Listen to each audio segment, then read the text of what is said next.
रमन चमन उथल पुथल छहर महर गाम में। रमन चमन उथल पुथल छहर महर गाम में।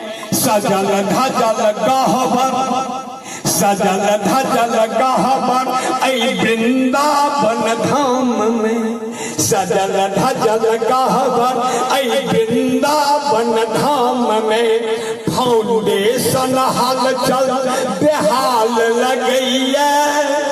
फाउंडेशन हाल चल बेहाल लगैया। आज सहस्रमक चारू गोटी लाल लगैया। आज सहस्रमक चारू गोटी लाल लगैया। रमन चमन उथल पुथल छहर महर गाम में। सजल धजल गहबर ऐ वृंदावन धाम में। सजल धजल गहबर ऐ वृंदावन धाम में। फाउंडेशन हलचल बेहाल लगैया। फाउंडेशन हलचल बेहाल लगैया। आज सहस्रमक चारू गोटी लाल लगैया। आज सहस्रमक चारू गोटी लाल लगैया। रमन चमन उथल पुथल ऐ बस्तिक प्रभुता के। ऐ बस्तिक प्रभुता के चर्च कान कान रे। ऐ बस्तिक प्रभुता के चर्च कान कान रे। जुग जुग सौ अन धन लक्ष्मी के तो खान रे। जुग जुग सौ अन धन लक्ष्मी के तो खान रे।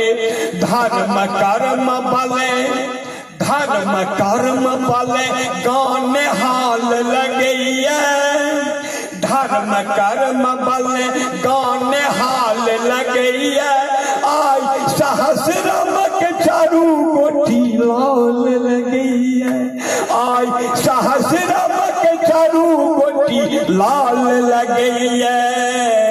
गीत काव्य प्रेमी गीत काव्य प्रेमी ते विद्यापति परवरे।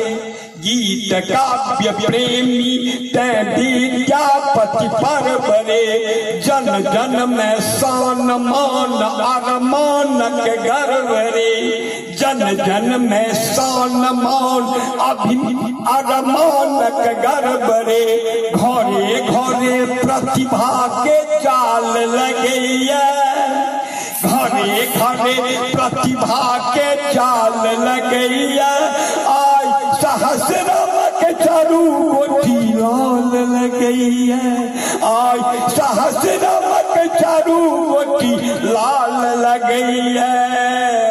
दूर दूरक गायक कवि दूर दूरक गायक कवि भव्य कलाकार रे।